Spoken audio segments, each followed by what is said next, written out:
بسم اللہ الرحمن الرحیم رب اشرح لی صدری ویسر لی امری واحلل عقدۃ من لسانی یفقہوا قولی احمدک اللہم یا مجیب کل سائل والصلاة والسلام علی من هو افضل الوسائل وعلى آلہ واصحابہ ذوی الفضائل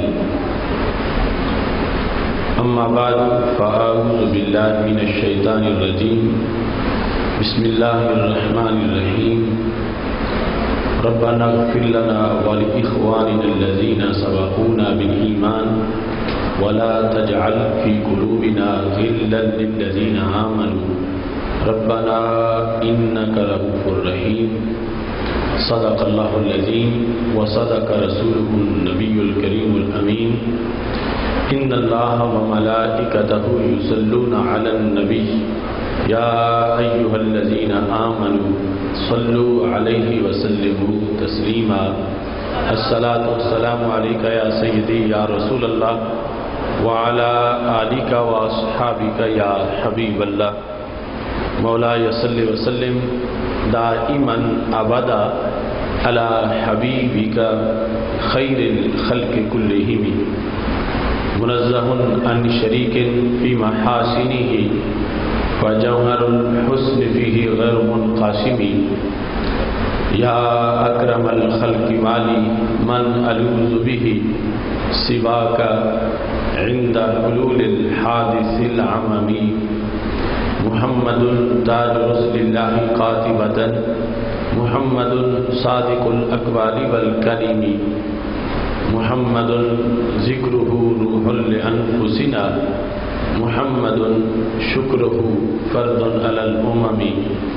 رب صل وسلم دائما ابدا علی حبیبک خیر الخلق کلہم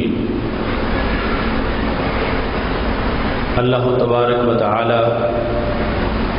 جل جلالہ وعم نوالہ واتم برہانہ وعظم شانہ وجل ذکرہ وعز اسمہ کی حمد و ثنا اور حضور سرور کائنات مفخر موجودات زینت بزم کائنات دستگیر جہاں غم گسار زمان سید سروراں حامی بے قسم قائد المرسلین خاتم النبیین احمد مجتبی جناب محمد مصطفیٰ صلی اللہ علیہ وآلہ واصحابہ وبارک وسلم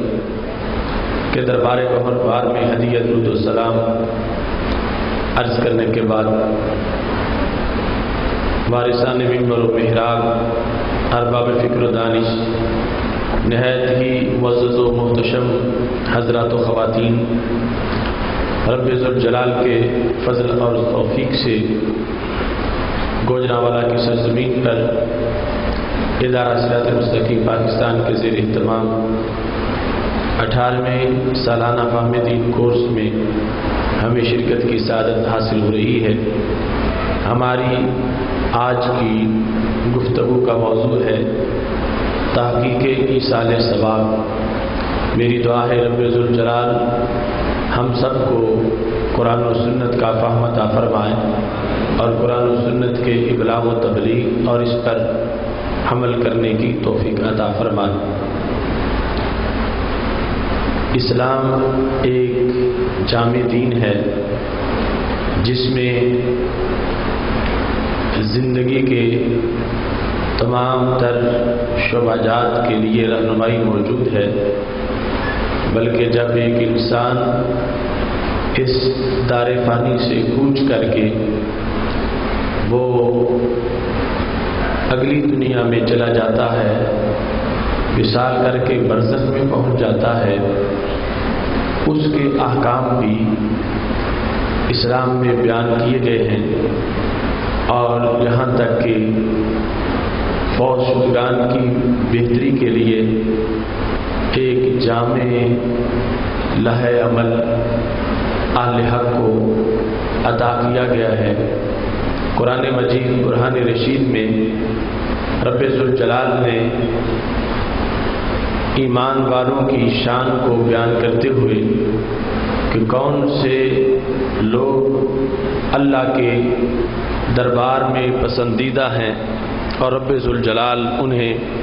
اپنی طرف سے عظمتیں عطا فرماتا ہے، رب ذوالجلال نے سورہ حشر میں آیت نمبر 10 کے اندر تذکرہ کرتے ہوئے فرمایا والذین جاءوا من بعدہم، وہ لوگ جو بعد میں آئے، یقولون، وہ کہتے ہیں ربنا اغفر لنا ولاخواننا الذین سبقونا بالایمان، اے اللہ ہمیں بھی بخش دے اور ہمارے ان بھائیوں کو بخش دے جو حالت ایمان میں دنیا سے جا چکے ہیں، ولا تجعل فی قلوبنا غلا للذین آمنوا، اور ہمارے دلوں میں ایمان والوں کے لیے کوئی کھوٹ نہ رکھ، ربنا انک رؤوف الرحیم، اے ہمارے رب بے شک تو مہربان ہے اور رحم فرمانے والا ہے۔ رب ذوالجلال نے یہاں پر وہ لوگ جو حالت ایمان میں زمین پر زندہ ہیں ان کا فوز شدگان کے ساتھ جو رویہ ہے اس کو بیان کرتے ہوئے تحسین ان لوگوں کی ہے جو فوز شدگان کو بھولتے نہیں ہیں، ان کے لیے دعا مانگتے ہیں اور اپنی بخشش کے ہمراہ ان کی بخشش کا بھی رب ذوالجلال سے سوال کرتے ہیں۔ ایصال ثواب کا لغوی معنی ہے ثواب پہنچانا، اور بالخصوص وصال کے بعد کسی کو ثواب بھیجنا۔ اس میں سب سے ابتدائی اور مرکزی پیغام یہ ہے کہ عمل ایک انسان کا ہوتا ہے، اس کا ثواب وہ جسے چاہتا ہے اس کے لیے پہنچایا جاتا ہے۔ تو ہم شریعت مطہرہ کی روشنی میں اس امر کا جائزہ لیتے ہیں۔ کیا ایسا ہو سکتا ہے کہ ایک شخص کام کرے اور اس کے کام کا فائدہ جہاں اسے ہو وہاں اس کے کہنے پر کسی اور کو بھی ہو جائے؟ اگر ایسا ہو سکتا ہے تو پھر سوال ایصال ثواب جو ہے یہ قرآن و سنت کا پیغام ہے، اور اگر کسی ایک شخص کا عمل دوسرے کو فائدہ نہیں پہنچا سکتا بالخصوص بعد از وصال، تو پھر ایصال ثواب کا مضمون جو ہے اس کا قرآن و سنت سے ثبوت نہیں ہوگا۔ ہم جس وقت دلائل کو دیکھتے ہیں، قرآن مجید برہان رشید کی آیات کو اور رسول اللہ صلی اللہ علیہ وسلم کی حدیث کو، تو یہ جا بجا ہمیں شواہد ملتے ہیں اور ایسی گواہیاں ملتی ہیں کہ ایک کا عمل دوسرے کے لیے مفید ہو جاتا ہے۔ اور بالخصوص جو ہمارا موضوع ہے کہ بعد از وصال بھی ایک شخص کام کرتا ہے اور اس کا ثواب فوت شدہ کے لیے پہنچ جاتا ہے، جس کے عمل کا دروازہ بظاہر بند ہو چکا ہے، لیکن شریعت مطہرہ میں اس کے لیے ثواب کا تحفہ پہنچانے کا ذریعہ موجود ہے۔ اس سلسلہ میں ہمارے نزدیک ایصال ثواب کی اس حقیقت کے ہمراہ کسی دن یا کسی مخصوص جگہ کا تعین کوئی شرط نہیں ہے۔ کسی دن کسی وقت بھی ایصال ثواب ہو سکتا ہے، اور کسی جگہ اور کسی مقام اور کسی شہر میں بھی ایصال ثواب کیا جا سکتا ہے۔ اور اس کے علاوہ طعام کھانے کی چیزیں سامنے نہ ہوں پھر بھی ایصال ثواب ہو سکتا ہے۔ ایصال ثواب کے لیے ان کا ہونا شرط نہیں ہے، ہاں اگر ہوں تو ناجائز بھی نہیں ہے۔ اس بنیاد پر آیات قرآن مجید کی تلاوت ہو، نفلی عبادت ہو، اور مالی اور بدنی عبادات جو ہیں ان کا ثواب رب ذوالجلال کے حکم کے مطابق فوج شدگان کی ارواح کو پہنچایا جا سکتا ہے۔ یہ جو خاکہ میں نے آپ کے سامنے ذکر کیا، اب اس کے دلائل کے لحاظ سے چند باتیں آپ کے سامنے پیش کرنا چاہتا ہوں۔ سب سے پہلا امر یہ ہے کہ ایک شخص کا عمل دوسرے کے لیے مفید بن جائے، اور بالخصوص جب کہ دوسرا اس دنیا سے جا چکا ہے۔ اس میں سب سے پہلے جو آیت کریمہ میں نے آپ کے سامنے سورہ حشر سے تلاوت کی ہے، تو رب ذوالجلال نے ان لوگوں کی شان بیان کی کہ جو اس وصف کے ساتھ متصف ہیں۔ کس وصف کے ساتھ؟ یقولون، وہ کہتے ہیں، ربنا اغفر لنا ولاخواننا الذین سبقونا بالایمان، اے اللہ ہمیں بھی بخش دے اور ہمارے ان بھائیوں کو بھی بخش دے جو حالت ایمان میں دنیا سے جا چکے ہیں۔ اب یہاں پر ہمارے دعویٰ کے مطابق مکمل دلیل موجود ہے۔ دعا مانگنے والے وہ لوگ ہیں جو ابھی دنیا میں زندہ ہیں، اور جن کے لیے مانگ رہے ہیں وہ ہیں جو دنیا سے جا چکے ہیں۔ یہ دعا کا فعل ان لوگوں کا ہے، اور اس فعل کا فائدہ یقیناً انہیں بھی ہوتا ہے، اور جن کے لیے مانگ رہے ہیں انہیں بھی ہوتا ہے، چونکہ رب ذوالجلال کسی لغو کام کی تعریف نہیں کرتا، اور اللہ تعالیٰ کسی فضول فعل پر کسی کی تحسین نہیں کرتا۔ تو خالق کائنات جل جلالہ جب تعریف فرما رہا ہے تو اس سے پتہ چلا کہ یہ جو کام کرتے ہیں زمین پر زندہ لوگ فوت شدگان کے لیے دعا کا، اس کا باقی فائدہ ہوتا ہے۔ اس بنیاد پر اس فائدے کے پیش نظر کے فوت شدگان کو فائدہ پہنچایا جا رہا ہے۔ رب ذوالجلال یہ فائدہ پہنچانے والے جو لوگ ہیں ان کی تعریف کر رہا ہے، اور ان کی شان و عظمت کا قرآن مجید میں اظہار کر رہا ہے۔ اب یہاں پر فعل ایک ہے، وہ ہے دعا مانگنا، اور اس فعل کا فاعل وہ ہے جو ابھی زندہ ہے، اور اس کا فائدہ دو شخصیات کے لیے ہے۔ ایک وہ جو دعا مانگ رہا ہے وہ بھی محروم نہیں رہے گا، اور پھر جن کے لیے دعا پر اسے فضیلت مل رہی ہے انہیں بھی اس دعا کا یقیناً فائدہ ہوگا۔ اب یہ کام ایک کا ہے، فائدہ اس کو بھی پہنچ گیا ہے، اور ان لوگوں کو جو حالت ایمان میں دنیا سے جا چکے ہیں، یعنی بعد از وصال ان کے فائدے کا یہ اہتمام کرنے والا رب کے دربار کا برگزیدہ بندہ بن جاتا ہے کہ اللہ کی آیت جس کی شان کو قرآن مجید میں بیان کر رہی ہے۔ تو اس سے پتہ چلا کہ مومن مطلقاً ایسا نہیں کہ جب دنیا سے چلا جائے تو اب اسے کوئی ثواب نہ پہنچایا جا سکے اور کہہ دیا جائے کہ دروازہ مکمل بند ہو چکا ہے۔ اگر یوں ثواب نہ پہنچایا جا سکتا ہوتا تو ہرگز رب ذوالجلال اس دعا کا اہتمام کرنے والوں کی فضیلت کو بیان نہ کرتا۔ تو خالق کائنات جل جلالہ نے جب ان کی عظمت و شان کو قرآن مجید میں بیان کیا ہے تو پتہ چلا ان کے عمل پر فائدہ مرتب ہوتا ہے، اور وہ برزخ میں چلے جانے والے اس دعا کی وجہ سے محظوظ ہوتے ہیں، اور یقیناً خالق کائنات جل جلالہ ان کو اس پر اجر عظیم عطا فرماتا ہے۔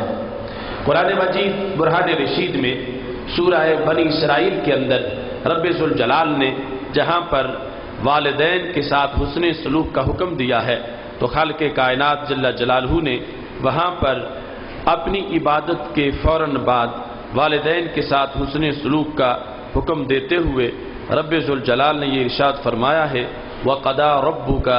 أَلَّا تَعْبُدُوا إِلَّا إِيَّاهُ وَبِالْوَالِدَيْنِ إِحْسَانًا، حکم دیا ہے یہ تمہارے رب نے کہ عبادت صرف اس کی کرو اور والدین کے ساتھ اچھا سلوک کرو۔ والدین کے ساتھ حسن سلوک کی اقسام کو بیان کرتے ہوئے رب ذوالجلال نے وہ حسن سلوک بھی ذکر کیا جس کا تعلق والدین کی ظاہری حیات کے ساتھ ہے، اور اس کا بھی ذکر کیا جو پہلے بھی ہو سکتا ہے لیکن بالخصوص بعد از وصال جو حسن سلوک کا بہترین طریقہ موجود ہے۔ یہ سورہ بنی اسرائیل کے تیسری رکوع کا آغاز اس سے ہو رہا ہے۔ رب ذوالجلال نے تفصیل کرتے ہوئے فرمایا، اما یبلغن عندک الکبر احدہما او کلاہما فلا تقل لهما اف ولا تنهرهما وقل لهما قولا کریما، کہ اگر والدین یا ان میں سے ایک تمہارے ہوتے ہوئے بڑھاپے کو پہنچ جائیں انہیں اف تک نہ کہو، انہیں جھڑکی نہ دو اور ان سے عزت والی بات کرو۔ یہ اس وقت ان کا حق ادا کیا جا رہا ہے اور ادب کے تقاضے پورے ہو رہے ہیں جب وہ ابھی حالت حیات میں ہیں۔ رب ذوالجلال ارشاد فرماتا ہے تم جس وقت دعا مانگو تو وَخْفِضْ لَهُمَا جَنَاحَ الذُّلِّ مِنَ الرَّحْمَةِ، ان کے لیے رحمت کا پر بچھا کے رکھو۔ یہ بھی ظاہری حیات میں ان کا حق ادا کرنے کا ایک ذریعہ ہے۔ اور اس کے ساتھ فرمایا وَقُلْ، تم یہ کہو رب ذوالجلال سے دعا کرتے ہوئے وَقُلْ رَبِّ ارْحَمْهُمَا كَمَا رَبَّيَانِي صَغِيرًا، کہ اے میرے اللہ رحم کر میرے والدین پر اس طرح جیسا کہ انہوں نے میری چھوٹی عمر میں مجھے بڑا شفقت سے پروان چڑھایا ہے۔ اب یہ آخری حصہ بطور خاص اس وقت ہے کہ جب والدین دنیا سے جا چکے ہیں، اب کھانا کھلا کے کپڑے پہنا کے ان کے پاؤں دبا کے خدمت نہیں کی جا سکتی، تو دعا والی خدمت اب بھی کی جا سکتی ہے جو پہلے بھی تھی، لیکن اب اس کا خاص اہتمام ہے۔ اللہ فرماتا ہے تم یہ کہو کہ اے اللہ رحم کر ان پر جس طرح انہوں نے میری چھوٹی عمر میں مجھے شفقت سے پروان چڑھایا ہے۔ اب یہ دعا مانگنے کا فعل ایک زندہ انسان کا ہے جو اپنے والدین کے لیے دعا کرتا ہے، اور والدین اس کے دنیا سے جا چکے ہیں، دونوں یا ان میں سے ایک۔ تو قرآن مجید برہان رشید کا یہ مقام بھی ہمارے موضوع ایصال ثواب کی دلیل ہے کہ عمل ایک کا ہے اور اس کا فائدہ اسے بھی ہوتا ہے، اور جس کے لیے چاہتا ہے اسے بھی فائدہ ہو جاتا ہے، اور جن کو فائدہ دیا جا رہا ہے بطور خاص ان کا وصال ہو چکا ہے، وہ دنیا سے جا چکے ہیں، اس کے باوجود ان کو فائدہ پہنچ رہا ہے، چونکہ خالق کائنات جل جلالہ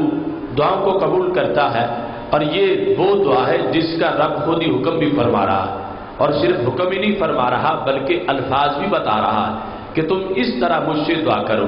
اب رب ذوالجلال نے اس دعا پر اگر بندے کے والدین کو کچھ نہ دینا ہوتا اور قبول نہ کرنا ہوتا اس دعا کو، اور اس دعا کے نتیجے میں والدین کے لیے اللہ کی طرف سے نوازشات نہ ہوتی، تو ہرگز خالق کائنات کسی لغو کام کا حکم نہ دیتا، کیونکہ وہ حکیم ہے اور لغو کام کا حکم نہیں دیتا۔ جب وہ حکم دے رہا ہے کہ تم مجھ سے دعا کرو، دعا مانگو، تو اس سے پتہ چلا کہ اس نے اس دعا کو قبول بھی کرنا ہے، اور جو دعا مانگ رہا ہے اس دعا کی وجہ سے اس کے والدین کو اجر عظیم بھی عطا فرمانا ہے۔ تو اس آیت کریمہ سے جو 15ویں پارے میں ہے ہمارے اس موضوع کی یہ دلیل واضح ہوئی۔ عمل ایک کا ہے، فائدہ اس کو بھی ہوتا ہے، محروم وہ بھی نہیں رہتا۔ یہاں تک حدیث شریف میں ہے اگر کسی سے والدین کی خدمت میں کوتاہی رہ گئی، والدین دنیا سے چلے گئے، فرمایا وہ ہمیشہ ان کے لیے دعا کرتا رہے، کوتے بابار رہا، قیامت کے دن وہ فرما برداروں میں شمار ہوگا، اور اس کو اس دعا کی وجہ سے بھی بہت زیادہ فائدہ ہوگا، خود بھی محروم نہیں ہے، اور جن کے لیے وہ دعا مانگتا ہے یقیناً انہیں بھی فائدہ ہوتا ہے۔ اسی بنیاد پر رب ذوالجلال نے اس کا حکم فرمایا ہے۔ ان قرآنی نصوص کے ساتھ ساتھ اگر ہم حدیث شریف کے ذخیرے کو دیکھیں تو اس میں بھی ایک دو نہیں درجنوں سینکڑوں ایسے شواہد موجود ہیں جس سے پتہ چلتا ہے کہ بعد از وصال بھی تحائف فوت شدگان کے لیے بھیجے جا سکتے ہیں، اور بعد از وصال بھی ان کے لیے ان امور کے اہتمام پر قبروں پر رحمتوں کا نزول ہوتا ہے۔ اس سلسلہ میں بخاری شریف میں بھی متعدد احادیث موجود ہیں، اور اس کے علاوہ جو ذخیرہ حدیث ہے اس کے اندر بھی اس کے متعدد شواہد موجود ہیں۔ بخاری شریف کے اندر حدیث نمبر 1852 اس کے اندر حضرت عبداللہ بن عباس رضی اللہ تعالی عنہ سے مروی ہے، وہ کہتے ہیں کہ ایک جوہینہ قبیلہ کی عورت نبی علیہ الصلوۃ والسلام کے پاس آئی، فقالت، اس نے کہا، ان امی نظرت ان تحج، کہ میری امی نے نظر مانی تھی کہ وہ حج کریں گی، فلم تحج حتی ماتت، وہ حج نہیں کر سکیں یہاں تک کہ ان کا وصال ہو گیا۔ افا احج عنہا، یا رسول اللہ صلی اللہ علیہ وسلم کیا میں اپنی امی کی طرف سے حج کر سکتی ہوں کہ وہ تو دنیا سے چلی گئی اور حج نہیں کر سکی، حج ان پہ لازم تھا، تو کیا یہ ہو سکتا ہے کہ حج میں کروں اور ثواب میری امی کو مل جائے، میرے عمل سے فائدہ مجھے بھی ہو اور فائدہ جس کی نیت ہے اس کو بھی ہو جائے؟ جوہینہ قبیلے کی عورت نے جو صحابیہ تھی ہمارے نبی علیہ الصلوۃ والسلام سے جب یہ پوچھا آفا احج عنہا، کیا میں اپنی امی کی طرف سے حج کروں، تو نبی اکرم صلی اللہ علیہ وسلم نے فرمایا نعم حجی عنہا، تم اس کی طرف سے حج کرو، اور اس کے ساتھ یہ ارشاد فرمایا ارائیت لو کان علی امک دین اکنت قاضیہ، تم خود جانتی ہو کہ اگر تمہاری امی پہ قرض ہوتا اور وہ قرض تم اپنے پیسوں سے ادا کرتی تو وہ قرض ادا ہو جاتا، تو جب تمہاری طرف سے پیسے دینے سے تمہاری امی کا قرض بعد از وصال بھی ادا ہو جائے گا، تو پھر تمہاری طرف سے حج کرنے کی وجہ سے تمہاری امی کا حج بعد از وصال ادا ہو جائے گا۔ اب یہاں پر اس چیز کی وضاحت ہے کہ عمل ایک کا ہے اور فائدہ اسے بھی ہو رہا ہے اور جس کی نیت ہے فائدہ اس کو بھی پہنچ رہا ہے۔ یہاں پر سفر اس صحابیہ نے جو جوہینہ قبیلے کی ہیں انہوں نے کرنا ہے، نیت انہوں نے کرنی ہے، احرام انہوں نے باندھنا ہے، طواف انہوں نے کرنا ہے، وقوف انہوں نے کرنا ہے، حج کی ساری تھکاوٹ ان کو ہوگی، گناہ ان کے بھی جھڑ جائیں گے اور نظر ان کی امی کی پوری ہو جائے گی۔ اس سے پتہ چلا کہ شریعت مطہرہ میں ایصال ثواب کی حقیقت کو واضح کیا گیا ہے، اور متعدد سوالات ایسے ہمارے آقا علیہ الصلوۃ والسلام سے ہوتے رہے جن کے جواب میں آپ نے متعدد وضاحتیں ارشاد فرمائی ہیں۔ ایسے ہی کتاب الحج کے آغاز میں بخاری شریف میں حدیث نمبر 1513 ہے، خصم قبیلے کی ایک عورت نبی اکرم صلی اللہ علیہ وسلم کے پاس آ گئی اور انہوں نے کہا یا رسول اللہ صلی اللہ علیہ وسلم ان فریضۃ اللہ علی عبادی فی الحج ادرکت ابی شیخا کبیرا، کہ میرے ابا جی پر حج جب فرض ہوا تو وہ نہایت بوڑھے ہو چکے تھے اور فریضہ لازم ہو گیا اور اب ان میں حج کرنے کی طاقت نہیں تھی۔ انہوں نے کہا یا رسول اللہ صلی اللہ علیہ وسلم میرے ابا جی اب اتنے بوڑھے ہو چکے ہیں کہ لا یثبت علی الراحلۃ، وہ سواری پہ بیٹھ نہیں سکتے، پیدل چلنا تو ویسے مشکل ہے، سواری پہ بیٹھنا بھی ان کے بس کی بات نہیں ہے۔ افا احج عنہ، تو کیا میں حج کر سکتی ہوں ان کی طرف سے؟ وہ حج میرا نہیں ہوگا، وہ حج میرے والد صاحب کا ہوگا کہ جن میں حج کرنے کی اب طاقت نہیں رہی۔ تو سید عالم نور مجسم شفیع معظم صلی اللہ علیہ وسلم نے فرمایا نعم، ہاں تم اپنے والد کی طرف سے حج کر سکتی ہو، جس سے تمہارے والد کا فریضہ پورا ہو جائے گا اور اجر و ثواب ان کو مل جائے گا۔ راوی کہتے ہیں کہ یہ بات حجۃ الوداع کی ہے کہ جب نبی اکرم صلی اللہ علیہ وسلم سے یہ سوال کیا جا رہا تھا، تو یہاں پر بھی بنی خصم کی عورت نے اپنے باپ کے بارے میں مسئلہ پوچھا کہ ان پہ حج لازم ہوا ہے مگر وہ حج کر نہیں سکتے، تو کیا ان کی طرف سے میں کر سکتی ہوں؟ تو نبی اکرم صلی اللہ علیہ وسلم نے ان کو اجازت عطا فرمائی۔ ایسے ہی بخاری شریف میں تیسرے مقام پر یہ موجود ہے کہ ایک صحابی آئے، انہوں نے کہا ان اختی نظرت ان تحج وانہا ماتت، میری ہمشیرہ نے نظر مانی تھی کہ وہ حج کریں گی لیکن وہ تو فوت ہو چکی ہیں، تو یا رسول اللہ صلی اللہ علیہ وسلم اب میں اگر حج کروں تو کیا میری ہمشیرہ کا حج ہو جائے گا، ان کو قبر میں ثواب پہنچ جائے گا، بعد از وصال بھی ان کو فائدہ ہو جائے گا؟ تو ہمارے نبی علیہ الصلوۃ والسلام نے یہ نہیں کہا کہ اس کے عمل کا تو دروازہ بند ہو گیا، اب تم جو بھی کرو اس کو کوئی فائدہ نہیں ہوگا، ہرگز ایسا نہیں فرمایا، بلکہ سوال کیا صحابی نے، تو نبی اکرم صلی اللہ علیہ وسلم نے جواب دیتے ہوئے فرمایا لو کان علیہ دین اکنت قاضیہ، تم مجھے اس بات کا جواب دو اگر تمہاری ہمشیرہ پہ قرض ہوتا اور وہ قرض تم ادا کرتے تو ادا ہوتا یا نہ ہوتا؟ تو صحابی کہنے لگے یا رسول اللہ صلی اللہ علیہ وسلم مجھے اتنا تو پتا ہے کہ اگر میں پیسے دوں گا قرض اتارنے کے لیے تو میرے پیسوں سے میری ہمشیرہ کا قرض جو ہے وہ اتر جائے گا۔ تو نبی اکرم صلی اللہ علیہ وسلم نے ارشاد فرمایا فَقْضِ دَيْنَ اللَّهِ فَهُوَ أَحَقُّ بِالْقَضَاءِ، پھر اللہ کا قرض بھی پورا کر دو، وہ زیادہ حق رکھتا ہے کہ اس کے قرض کو پورا کر دیا جائے۔ تو یہ صرف بخاری شریف سے اگر دیکھا جائے تو متعدد اس کے شواہد موجود ہیں۔ اب عمل ایک انسان کا ہے، محروم وہ بھی نہیں ہے، لیکن جس کو وہ فائدہ پہنچانا چاہتا ہے فائدہ اس کو یقیناً پہنچتا ہے۔ ایصال ثواب کی اسی حقیقت کے لحاظ سے دیگر مقامات پر حدیث شریف میں اس کے متعدد شواہد جو موجود ہیں، ان میں یہاں تک کہ حضرت سیدنا ابو ہریرہ رضی اللہ تعالیٰ عنہ کہتے ہیں کہ نبی اکرم صلی اللہ علیہ وسلم یہ جو عمل ایک کا ہے اور فائدہ دوسرے کو پہنچتا ہے، اور بالخصوص دعا کے لحاظ سے اس کا ذکر کرتے ہوئے ہمارے آقا صلی اللہ علیہ وسلم نے ارشاد فرمایا جو مسند امام احمد میں حدیث شریف موجود ہے، پاک محبوب علیہ الصلوۃ والسلام ارشاد فرماتے ہیں ان اللہ عز وجل لیرفع درجۃ للعبد الصالح فی الجنہ، رب ذوالجلال جنت میں عبد صالح کے درجے کو بلند کرے گا۔ جنت میں درجہ جو بلند ہوگا تو وہ 500 سال کی مسافت کا درجہ ہوگا، یعنی اتنی بلندی جتنا زمین سے آسمان اونچا ہے۔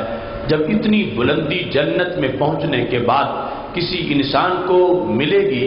تو وہ اس پر متعجب ہوگا، فَيَقُولُ يَا رَبْ أَنَّى لِي هَٰذِهِ، وہ کہے گا اے اللہ یہ بلندی مجھے کیسے مل گئی، یعنی میرے اعمال میں مجھے کوئی ایسا عمل نہیں ملتا کہ جس کی وجہ سے مجھے اتنا اونچا مقام حاصل ہوا ہو۔ فَيَقُولُ بِاسْتِغْفَارِ وَلَدِكَ لَكَ، تو رب ذوالجلال کی طرف سے یہ جواب آئے گا کہ یہ بلندی تیرے عمل کی وجہ سے نہیں ہے بلکہ یہ تیری اولاد کی دعاؤں کا نتیجہ ہے۔ باستغفار والدیک لک، تیرے ولد نے، تیرے بیٹوں نے، تیری بیٹیوں نے جو تیرے لیے دعائیں مانگی تھی زندگی میں، ان دعاؤں کو قبول کر کے میں نے تمہیں اتنا اونچا مرتبہ عطا فرما دیا ہے۔ تو جس محور پر ایصال ثواب کا مدار ہے کہ عمل ایک کا ہے اور فائدہ دوسری کو ہو جاتا ہے، اب یہ عمل اولاد کا ہے کہ انہوں نے دعائیں مانگی ہیں اور فائدہ جنت میں کتنا ہوا ہے کہ نبی اکرم نور مجسم شفیع معظم صلی اللہ علیہ وسلم ارشاد فرماتے ہیں کہ رب ذوالجلال اتنا اس کا درجہ اونچا کرے گا اور ساتھ جواب بھی دے گا کہ یہ تیری اولاد کی دعاؤں کا نتیجہ ہے کہ تجھے جنت میں اتنا اونچا مرتبہ عطا کر دیا گیا ہے۔ یہاں پر اس امر کی وضاحت بہقی میں شعب ایمان کے اندر امام بہقی کی جو کتاب ہے اس میں اور مشکات شریف میں تفصیل کے ساتھ اس کا ذکر کیا گیا۔ حضرت عبداللہ بن عباس رضی اللہ تعالیٰ عنہ کہتے ہیں مل میت فی القبر الا کالغریق المتغوص ینتظر الدعوہ، کہ قبر میں میت کا حال یوں ہوتا ہے جیسے کوئی ڈوب رہا ہو، یعنی عمومی میت، خاص لوگوں کا تو خاص مقام ہے، عمومی جو حالات ہیں ان کے پیش نظر ہمارے آقا صلی اللہ علیہ وسلم نے ارشاد فرما دیا کہ اس کی حالت یوں ہوتی ہے جیسے کوئی ڈوب رہا ہو۔ اب قبر ہم سے مخفی ہے اور غیب ہے، اور غیب کی خبریں دینا یہ اللہ کے رسول صلی اللہ علیہ وسلم کا کام ہے۔ اللہ کی عطا سے وہ چیزیں بتا دیں، ہم فوت ہوتے قبر میں جاتے پھر ہمیں پتہ چلتا کہ قبر میں کیا بیتتی ہے۔ ہمارے نبی علیہ الصلوۃ والسلام نے سب کچھ پہلے ہی بیان کر دیا۔ فرمایا قبر میں میت یوں ہے جیسے کوئی غریق ہو، غریق وہ ہوتا ہے جو پانی میں ڈوب رہا ہو، متغوص وہ ہے جو فریاد رس کو پکار رہا ہو کہ کوئی میرا بازو پکڑے اور مجھے باہر نکالے، چونکہ پانی اتنا زیادہ ہو گیا ہے کہ یہ شخص اپنے آپ کو ڈوبتا دیکھ رہا ہے تو فریاد رس کو پکارتا ہے۔ یہ حالت عمومی طور پر قبر میں میت کی ہوتی ہے، یعنی اس کو مر جانے کے بعد بھی پھر مر جانے کا خطرہ ہے اور اسے لگتا ہے کہ کوئی مجھے پکڑ کے باہر نکالے ورنہ میں پانی میں ڈوب جاؤں گا۔ ہمارے آقا صلی اللہ علیہ وسلم ارشاد فرماتے ہیں ڈوبتے ہوئے اسے ایک چیز کا انتظار ہوتا ہے، ینتظر دعویٰ، اسے دعا کا انتظار ہوتا ہے۔ دعا کہاں سے پہنچے گی؟ تلحقہ، پچھلے مانگیں گے، دعا لاحق ہوگی۔ جو زمین پہ زندہ لوگ ہیں جن کی تعریف کی گئی ہے کہ وہ فوت شدگان کو بھولتے نہیں ہیں، اپنی بخشش کے ساتھ ان کی بخشش کا رب سے سوال کرتے ہیں، وہ دعا مانگیں گے۔ ہمارے آقا علیہ الصلوۃ والسلام ارشاد فرماتے ہیں تلحقہ، وہ دعا اس کو لاحق ہوگی کس کی طرف سے؟ من ابن او امن او اخن او صدیق، میت کے باپ کی طرف سے اگر زندہ ہے تو، ماں کی طرف سے اگر اس کی ماں زندہ ہے، یا بھائی کی طرف سے، یا کسی دوست کی طرف سے، جو بھی کوئی اس کے تعلق والا زندہ ہے۔ اس فوت شدہ کو پتہ ہے کہ میرا کون کون زندہ ہے، اور اسے ان سے انتظار ہے کہ وہ کاش میرے لیے دعا کریں، تو دعا کی وجہ سے میں ڈوبنے سے بچ سکتا ہوں۔ ہمارے آقا علیہ الصلوۃ والسلام ارشاد فرماتے ہیں اذا لاحقتہ کان احب الیہ من الدنیا وما فیہا، اب اس انتظار میں جب پچھلے دعا کرتے ہیں اور دعا لاحق ہو جاتی ہے، دعا پہنچ جاتی ہے، تو کیا ہوتا ہے؟ فرمایا کان احب الیہ من الدنیا وما فیہا، اس کو وہ اتنی اچھی لگتی ہے، اگر دنیا کی زندگی میں پوری کائنات سمیٹ کے اس کی مٹھی میں دے دی جاتی پھر بھی اس کو اتنی خوشی نہ ہوتی جتنی خوشی بعد از وصال دعا کے چند جملوں پہ ہو رہی ہے۔ اس سے پتہ چلا یہ بھی عمل بعد والوں کا ہے، فائدہ اس کا قبر میں پہنچتا ہے، اور کتنی تسکین ہوتی ہے قبر والے کو کہ دنیا میں ایک دو پلاٹ نہیں، ایک دو مربع نہیں، اگر پوری کائنات بھی اس کو دے دی جاتی اور اس کو بادشاہ اور حکمران بنا دیا جاتا پھر بھی وہ اتنا خوش نہ ہوتا جتنا بعد از وصال پچھلوں کی دعا پہ قبر والا خوش ہو گیا ہے۔ تو وہ لوگ کتنے خوش نصیب ہیں کہ جو دعاؤں کا اہتمام کرتے ہیں کہ ان کے دنیا سے جانے والے ان کے بارے میں خوش ہیں کہ ہمیں بھول نہیں گئے، ہمیں انتظار تھا اور ادھر سے اس کا اہتمام ہو گیا ہے اور دعا مانگی گئی ہے۔ اور یہ بھی حدیث مصطفیٰ صلی اللہ علیہ وسلم سے واضح ہو گیا کہ مانگی ہوئی دعا کے اثرات ہوتے ہیں اور دعا قبر میں پہنچ جاتی ہے، اور پہنچنے کے بعد ہمارے آقا علیہ الصلوۃ والسلام ارشاد فرماتے ہیں ان اللہ لا يدخل على اہل القبور من دعاء اہل الارض امثال الجبال، کہ رب ذوالجلال پہاڑوں جتنی رحمتیں ان دعاؤں کی وجہ سے قبروں پہ نازل فرما دیتا ہے۔ اور ساتھ ہی فرمایا وَإِنَّ هَدِيَّةَ الْأَحْيَاءِ إِلَى الْأَمْوَاتِ الْإِسْتِغْفَارُ لَهُمْ، جو زندہ لوگ ہیں ان کے فوت شدگان کے لیے ان کا تحفہ یہ ہے کہ یہ ان کے لیے استغفار کریں، ان کے گناہوں کی معافی کی دعا مانگیں، یہ تحفہ بعد از وصال بھی قبر میں پہنچ جاتا ہے۔ تو پتہ چلا ایصال ثواب کے خلاف بولنے والے اگر قرآن و سنت کے دلائل کی طرف متوجہ ہوں تو یہ بالکل واضح حقیقت ہے، یہ شان ہے اسلام میں بطور خاص، اس کے کئی شعبات کا ذکر کر دیا گیا ہے، اور فوت شدگان کے ساتھ خیر خواہی ہے کہ انہیں دعاؤں کا انتظار ہوتا ہے، اور جس وقت اہتمام ہے دعا کا، اگرچہ وہ دعا تنہائی میں بیٹھ کے بیٹا مانگ رہا ہے یا بیٹی مانگ رہی ہے یا بھائی مانگ رہا ہے، یا اجتماعی طور پر وہ دعا کا اہتمام کیا جا رہا ہے، خواہ وہ بعد از وصال فاتحہ خوانی ہے یا قل شریف کا ختم ہے یا 10ویں کا پروگرام ہے یا ختم چیلم شریف ہے، یہ سارے نام جو ہے ان کا اس امر کے اندر کوئی دخل نہیں ہے، نہ کوئی اوقات کا دخل ہے، نہ کوئی دن کی خصوصیت ہے، یہ لوگوں کی آسانی اور سہولت کے پیش نظر معین کر کے اعلان کر دیا جاتا ہے، ورنہ ایصال ثواب ہر وقت ہی ایصال ثواب ہے، اور ایصال ثواب کی وجہ سے جو راحت پہنچتی ہے، سید عالم نور مجسم شفیع معظم صلی اللہ علیہ وسلم نے ارشاد فرما دیا کہ قبر والا ڈوبنے سے بچ جاتا ہے اور قبر کے اندر تنگی سے محفوظ ہو جاتا ہے، کیونکہ ان دعاؤں پر جو اہل زمین کرتے ہیں رب ذوالجلال تھوڑی نہیں پہاڑوں جتنی رحمتیں نازل فرماتا ہے، اور یہ عمل دنیا والوں کا ہوتا ہے، فائدہ انہیں بھی ہوتا ہے، لیکن جن کے لیے دعا مانگ رہے ہوتے ہیں رب ذوالجلال ان کی قبور پر پہاڑوں جتنی رحمتیں نازل فرماتا ہے۔ اور ہمارے نبی علیہ الصلوۃ والسلام نے فرمایا یہ تحفہ ہے جو فوت شدگان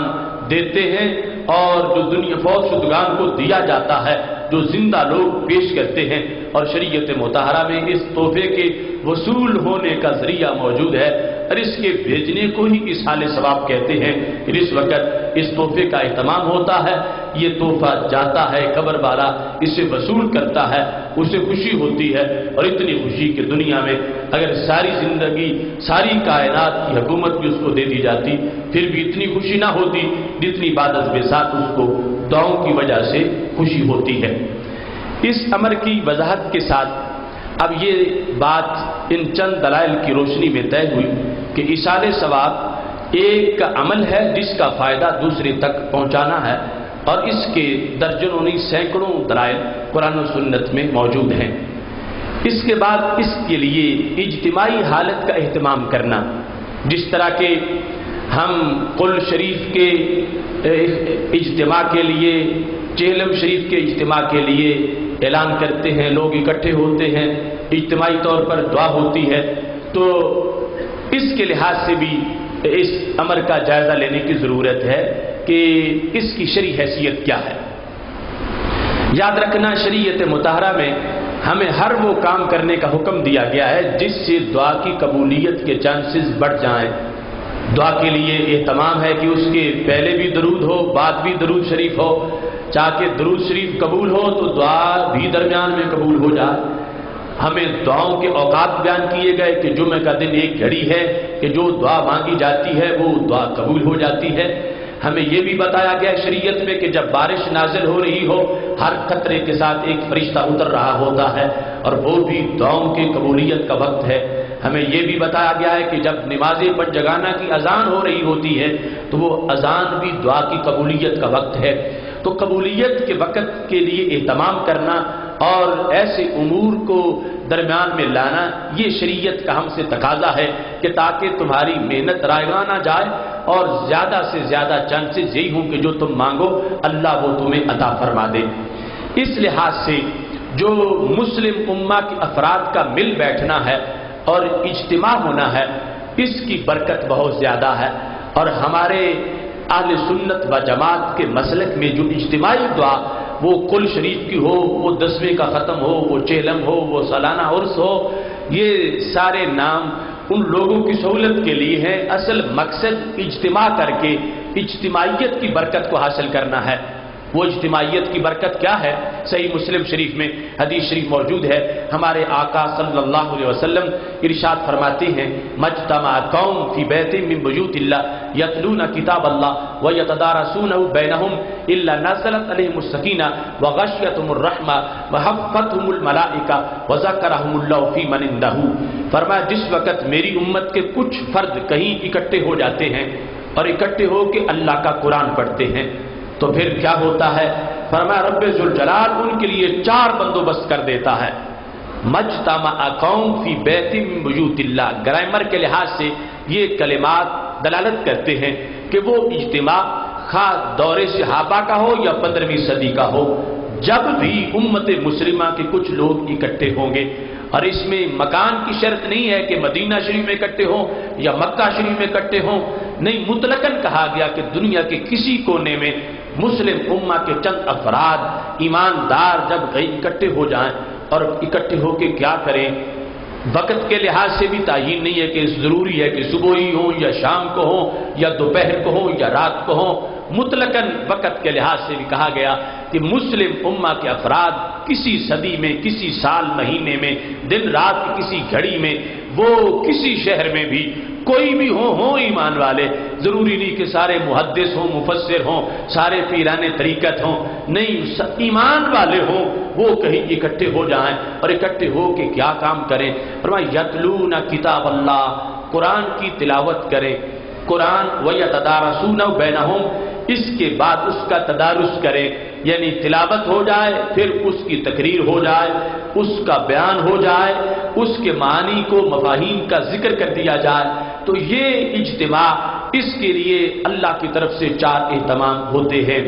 سب سے پہلے نازلت علیہم السکینہ، ان لوگوں کے دلوں پہ سکون کی برسات ہوتی ہے، غاشیتہم الرحمہ، رحمت ان کو ڈھانپ لیتی ہے، حفتہم الملائکہ، فرشتے ان کا طواف کرتے ہیں، وذکرہم اللہ فی من عندہ، اور رب ذوالجلال حریم قدس میں ہر ایک کا تذکرہ فرماتا ہے۔ تو یہ 4 اہتمام ہو جاتے ہیں کہ اللہ کی طرف سے سکون کا نزول ہے، رحمت کی عطا ہے، فرشتے آتے ہیں اور اس جلسہ گاہ، اس اجتماع کی جگہ کا وہ آ کے طواف کرتے ہیں۔ یہ شان ہے اس نورانی قرآن کی کہ خاکی پڑھنا شروع کر دیں تو نوری آ کے طواف کرتے ہیں۔ حفتہم الملائکہ، فرشتے ارد گرد چکر لگاتے ہیں، اور پھر اللہ ذاکر بن جاتا ہے اور بندہ مذکور ہوتا ہے، اس انسان کا ذکر ہوتا ہے، اللہ ہر ایک کا نام لیتا ہے کہ فرشتوں فلاں بھی بیٹھا ہے، فلاں بھی بیٹھا ہے، دیکھو مصروفیت کے بغیر آ گئے، مصروفیت کے باوجود آ گئے، آرام کا وقت تھا پھر بھی آ گئے۔ رب ذوالجلال ہر ایک کا نام لیتا ہے، فخر فرماتا ہے۔ اب یہ وجہ ہے کہ ہم اجتماع کا اہتمام کرتے ہیں، قرآن پڑھتے ہیں، ثناخوانی ہوتی ہے، درود شریف پڑھا جاتا ہے، بیان قرآن ہوتا ہے، کہ جس وقت یہ ہو تو اللہ کی طرف سے 4 اہتمام ہوتے ہیں۔ 4 اہتمام کیا ہیں؟ اللہ کی طرف سے سکون کا نزول ہوتا ہے، رحمت عطا کی جاتی ہے، فرشتے آ کے طواف کرتے ہیں اور اللہ ہر ایک کا نام خوشی سے لیتا ہے۔ اب جس وقت یہ صورتحال ہو، فرشتوں سے رب بندوں کا طواف کروا رہا ہو، جہاں بیٹھے ہیں فرشتے آ کے اس جگہ کا چکر لگا رہے ہوں، اور رب نے ہی ان کو بھیجا ہے کیونکہ خود تو وہ آتے نہیں ہیں، اور رحمتوں کا نزول ہے، بخشش کی عطا ہے، ہر ایک کا ذکر اللہ خود کر رہا ہے، تو اب بڑی قوی امید ہے کہ جن کا خوش ہو کے نام لے رہا ہے ان کی بات کو بھی مان لے گا، جن کے لیے فرشتوں کو بھیجا ہے ان کی دعا کو بھی قبول کر لے گا، جن کے لیے رحمت اور بخشش کو نازل کر دیا ہے ان کی بھیک کی جو صدا اٹھے گی تو اپنی طرف سے خیرات بھی عطا فرما دے گا۔ تو اس واسطے اجتماعی طور پر دعا کا اہتمام ہوتا ہے تاکہ احسن طریقے سے دعا ہو اور پھر اللہ کی طرف سے قبولیت کے چانسز مزید زیادہ ہمارے لحاظ سے پکے ہو جائیں کہ وہ عطا فرما دے گا۔ کسی کا بیٹا، کسی کی بیٹی، کسی کا بھائی، کسی کی بہن، وہ جدا بھی دعا کرتے ہیں، اس کا فائدہ ہوتا ہے، لیکن یہ اہتمام جو اہل سنت و جماعت ایصال ثواب کی مختلف تقاریب میں کرتے ہیں اس کے پیش نظر فلسفہ یہ ہے کہ تاکہ چانسز زیادہ ہوں، اجتماع ہو جائے، رحمتوں کا نزول ہو جائے، سکون کی ہوا چلے، اللہ ذکر کرے، فرشتوں کو بھیج دے۔ اب اس کے دوران صدائیں اٹھنا شروع ہو جائیں کہ اے اللہ ہمارے فلاں بھائی کو بخش دے، اے اللہ فلاں دوست کو بخش دے، تو خالق کائنات جل جلالہ کی طرف سے ابر کرم برسے گا، جس کے بارے میں کہا جا رہا ہے گناہ اس کے بھی دھل جائیں گے، اور جو منگتے ہاتھ پھیلائے بیٹھے ہیں دامن ان کے بھی معمول ہو جائیں گے۔ اس بنیاد پر اجتماعیت ہے، اور پھر اس میں یہ بھی ہوتا ہے کہ دعا ایک ایسی چیز ہے کہ ہم نہیں سمجھتے کہ اللہ کے دربار میں کس کی کون سی ادا اس وقت پسندیدہ ہے جس کی وجہ سے سب کا ہی بیڑا پار ہو جائے اور سب کی دعا ہی قبول ہو جائے۔ ہو سکتا ہے جس کے بارے میں سب کا خیال ہے کہ یہ فلاں حضرت صاحب دعا کروا رہے ہیں، ان کی قبول ہوگی تو سب کی قبول ہو جائے گی، ہو سکتا ہے ان کی قبول نہ ہو اور مجمع میں کوئی سادہ سا جس کا خلوص اللہ کے دربار میں کوئی منفرد انداز کا ہے، اس کے آمین کہنے پہ سب کی دعا قبول ہو جائے۔ اس بنیاد پر یعنی یہ اجتماع کا یہ بھی فائدہ ہے کہ مختلف لوگ جن کا تقویٰ کا گریڈ مختلف انداز کا ہے، عادات میں سے کتنی کتنی اچھی عادتیں ہیں، اخلاق کتنے کتنے اعلیٰ ہیں، اور مختلف ان کے اوصاف اور ان کے کمالات ہیں،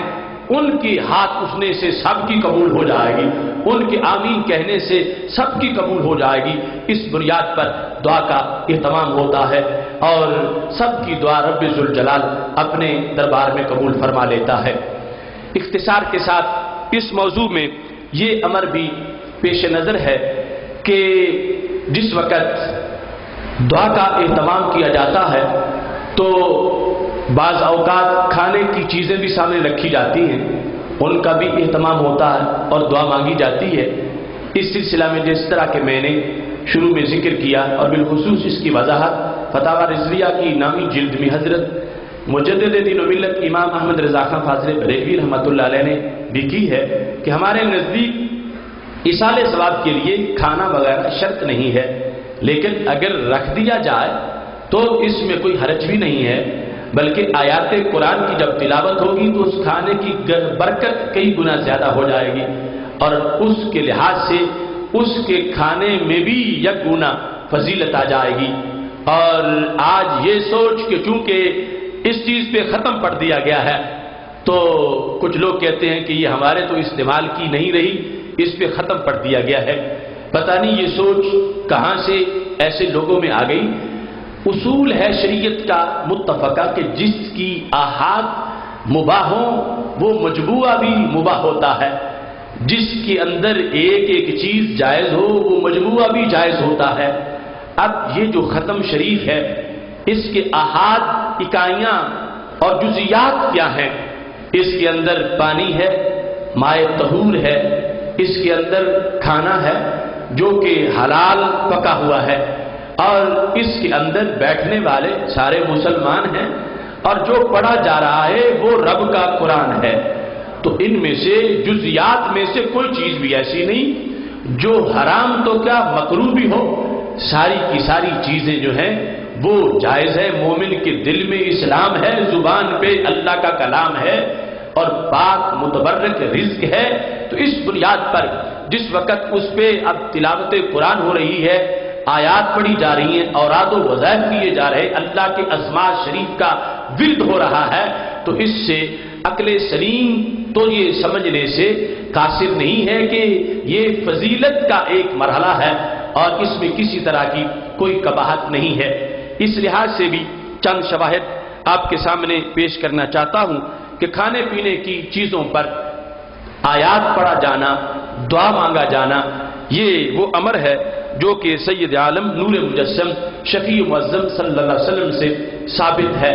اور اس کی وجہ سے چیز کی برکت ختم نہیں ہوتی بلکہ برکتیں کئی گنا زیادہ ہو جاتی ہیں۔ اس سلسلہ میں یہ مسلم شریف صحیح مسلم کی پہلی جلد کے اندر کتاب الایمان کے اندر تبوک کا ذکر ہے، اور وہاں پر جس وقت غزوہ تبوک کے موقع پر قحط پڑ گیا اور کھانا ختم ہو گیا، اس کا تذکرہ کرتے ہوئے صحابہ کرام علیہم رضوان نے ذکر کیا ہے، قالوا یا رسول اللہ صلی اللہ علیہ وسلم لو اذنت لنا فنہرنا نوادحنا، اگر آپ حکم دیں تو اب ہم اپنی اونٹنیاں ذبح کر لیں، چونکہ ویسے تو ہمارے پاس کھانے کے لیے کچھ موجود نہیں ہے۔ یہ نبی اکرم صلی اللہ علیہ وسلم کے پاس تجویز پیش کی جا رہی تھی کہ فجاء عمر، سیدنا عمر بن خطاب رضی اللہ تعالیٰ عنہ تشریف لے آئے، فقال یا رسول اللہ صلی اللہ علیہ وسلم ان فعلت قل الزہر، اگر ایسا آپ نے کر دیا تو پھر تو سواریاں تھوڑی ہو جائیں گی، سفر کرنا مشکل ہو جائے گا۔ تو اپنی طرف سے تجویز پیش کی سیدنا عمر رضی اللہ تعالیٰ عنہ نے، کہنے لگے لیکن ادعوہم بفضل ادواتہم، آپ اعلان کروا دیں کہ جس کے پاس جو کچھ بچا ہے تھوڑا بہت وہ آپ کے سامنے لا کے ڈھیر کر دے، اگرچہ آدھی کھجور ہے، پوری کھجور ہے، روٹی کا کوئی ٹکڑا ہے، پورا قافلہ جو ہزاروں لوگوں پہ مشتمل ہے سارے اپنے توشہ دان جھاڑیں اور آپ کے سامنے وہ لا کے ڈھیر کریں، اور جب سامنے ڈھیری کھانے کی بن جائے تو پھر کیا ہو؟ کہنے لگے ثم ادعوا اللہ لہم علیہا بالبرکت،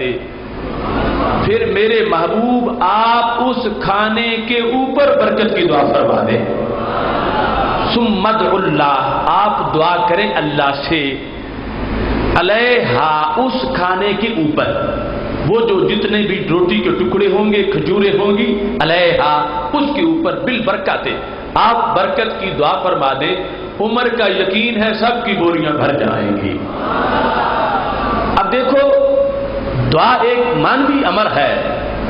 ہم یہاں بیٹھے لاہور والوں کے لیے تو دعا ہو جاتی ہے، ہم یہاں بیٹھ کے دعا مانگیں مدینہ شریف والوں کے لیے دعا ہو جاتی ہے، وہ وہاں بیٹھ کے دعا ہمارے لیے کریں دعا ہو جاتی ہے۔ تو یہ بھی ہو سکتا تھا کہ حضرت عمر رضی اللہ تعالیٰ عنہ کہتے محبوب آپ یہاں بیٹھ کے سب کے لیے دعا فرما دیں، یقیناً ہر ایک کی بوری تک دعا پہنچ جاتی اور بوری وہاں ہی بھر جاتی، جس میں ایک ٹکڑا تھا وہ فل ہو جاتی، ایسا ضرور ہوتا، لیکن کچھ احکام ان کی حکمتیں بہت زیادہ باہر میں بھی ظاہر ہونے والی ہوتی ہیں۔ تو کہا محبوب پہلے ان کو یہ کہو کہ سارے جو کچھ ہے آپ کے سامنے لے آئیں اور پھر آپ اس کے اوپر دعا مانگیں۔ اب اوپر دعا منگوانے کا فلسفہ یہی تھا کہ جب کوئی منکر دعا ہو کہ طعام پر دعا جائز نہیں ہے تو اسے تبوک کا راستہ دکھا دیا جائے،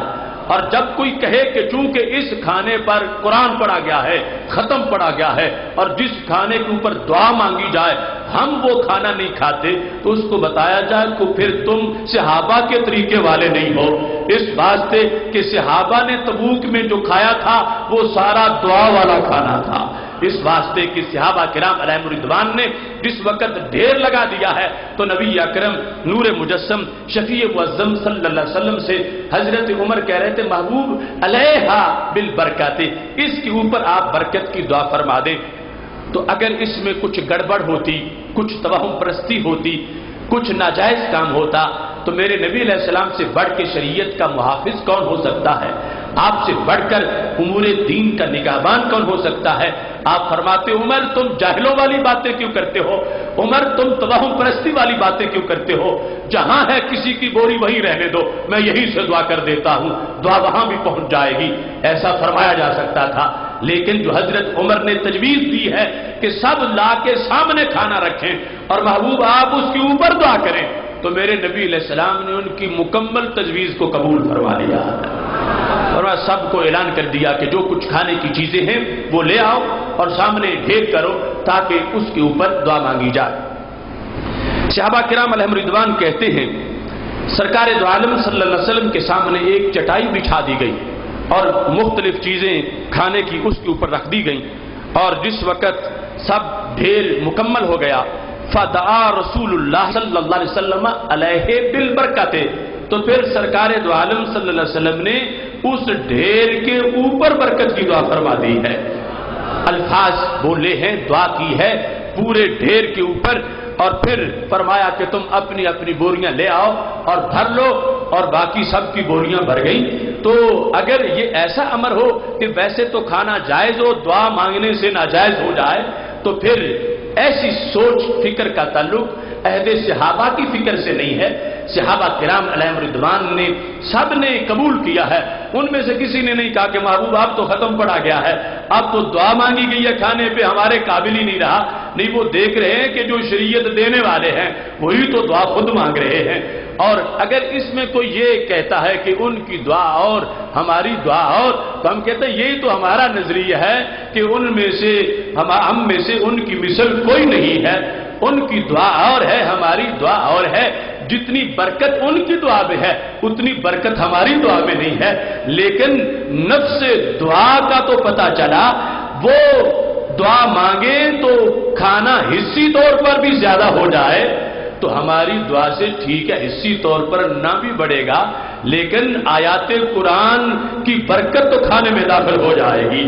جتنا ہے اگرچہ اتنا ہی رہے، لیکن پھر بھی سید عالم نور مجسم شفیع معظم صلی اللہ علیہ وسلم کا جو فعل مبارک ہے، جو سنت مطہرہ ہے، اور سرکار دو عالم صلی اللہ علیہ وسلم کا جو فرمان ہے کہ آپ نے کھانے پر دعا کو توہم پرستی نہیں کہا اور اس کو جاہل لوگوں کا طریقہ نہیں کہا، بلکہ خود مانگی ہے، اور یہ واضح ہے کہ ان کا مانگنا تو پھر ان کا مانگنا ہے۔ جب دعا کرتے ہیں اللہ کے دربار میں وہ دعا قبولیت کا صحرا پہن کے واپس آتی ہے اور برکتیں بڑھ جاتی ہیں۔ تو یہاں سے پتہ چلا کہ کھانے پینے والی چیزوں پر اگر دعا مانگ دی جائے تو اس سے معذلہ کی حرمت واقع نہیں ہوتی، بلکہ اس چیز کی برکت کہیں زیادہ ہو جاتی ہے۔ ایسے ہی بخاری شریف کے اندر سید عالم نور مجسم شفیع معظم صلی اللہ علیہ وسلم سے احادیث میں یہ مروی ہے کہ آپ نے کھانے والی چیزوں کے اوپر دعا کا اہتمام کیا ہے، اور اس دعا کے لحاظ سے بھی متعدد احادیث امام بخاری رحمہ اللہ تعالی نے سید عالم نور مجسم شفیع معظم صلی اللہ علیہ وسلم سے ذکر کی ہیں۔ یہ حدیث نمبر 2709، اس میں جب حضرت جابر رضی اللہ تعالی عنہ نے کہا کہ محبوب میرا قرض بہت زیادہ ہے اور کھجوریں پکی ہیں تو بہت تھوڑی ہیں، بخاری شریف میں 10-12 مقامات پر یہ حدیث موجود ہے، وہ خود کہتے ہیں جابر کہ ساری کھجوریں بھی دے دوں گا تو آدھا قرضہ نہیں اترے گا، تو اس واسطے آپ میرے قرض کے اتارنے کے لیے کوئی اہتمام کریں۔ تو نبی اکرم صلی اللہ علیہ وسلم نے فرمایا تم کھجوریں کاٹو اور میں آتا ہوں، جس وقت تم ڈھیر بنا لو اذا جددتہ فبداتہ فی المربد، جب کھلیان میں ساری کھجوریں تم اکٹھی کر لو تو پھر تم میرے پاس آ جانا۔ حضرت جابر رضی اللہ تعالی عنہ نے ایسے ہی کیا، نبی علیہ السلام ان کی پورے کھلیان کے پاس تشریف لے گئے، حضرت صدیق اکبر بھی ساتھ تھے، حضرت فاروق اعظم رضی اللہ تعالیٰ عنہما وہ بھی ساتھ تھے۔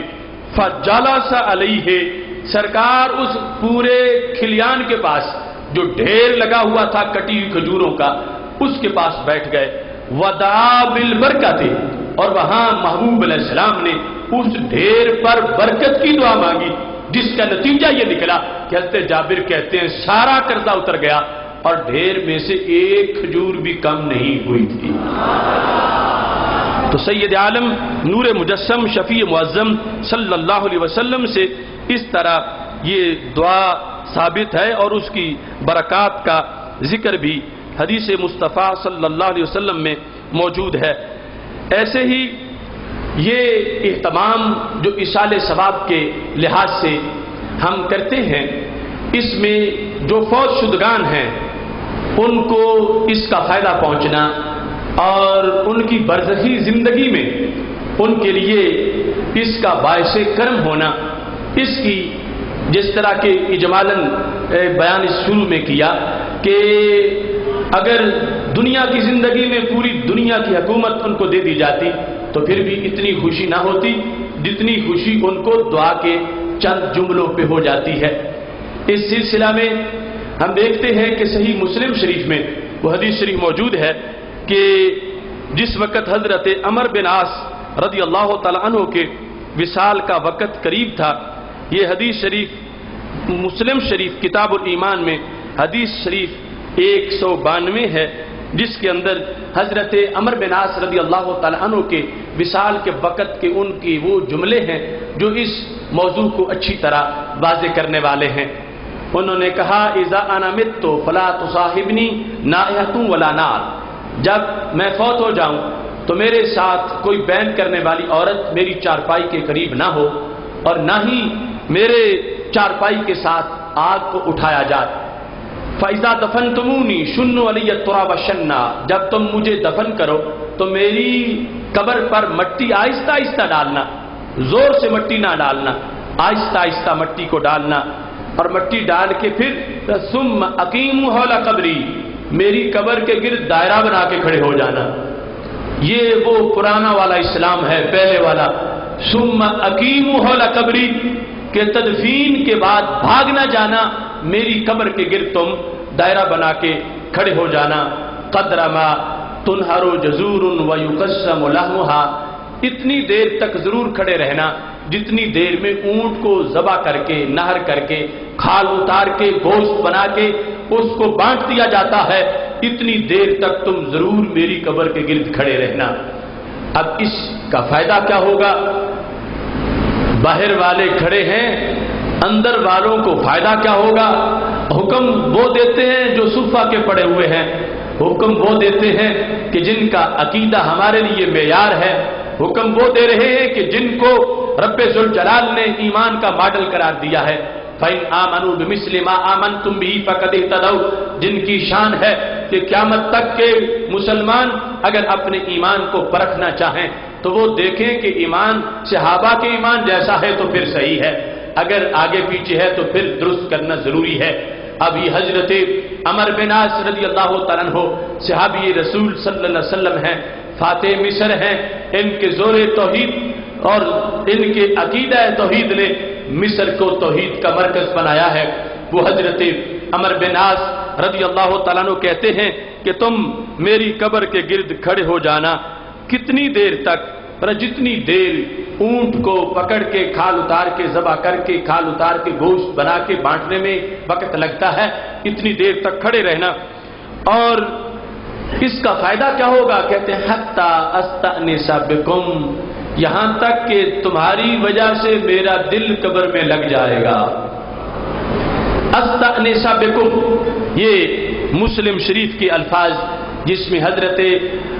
عمر بن عاص کا عقیدہ استأنس بکم، تمہاری وجہ سے مجھے انس مل جائے گا، مجھے پردیس محسوس نہیں ہوگا، قبر مجھے اپنا وطن محسوس ہوگا، چونکہ تم سامنے کھڑے ہو گئے، میں دیکھ رہا ہوں گا کہ بھائی بھی ہیں، بیٹے بھی ہیں، دوست بھی ہیں، تو میں پردیس میں نہیں، میں تو اپنے دیش میں ہوں۔ حتی استأنس بکم، تمہاری وجہ سے مجھے قبر میں انس ملے گا۔ اب اگر قبر والے کو جو باہر کھڑا ہو وہ نظر ہی نہ آئے تو انس کیسے مل سکتا ہے؟ وحشت کیسے دور ہو سکتی ہے؟ بندہ مانوس کیسے ہو سکتا ہے؟ تو پتا چلا کہ یہ حضرت عمر بن عاص رضی اللہ تعالیٰ عنہ بتا رہے ہیں کہ قبر کی مٹی فوت شدہ کے سامنے حجاب نہیں بنتی،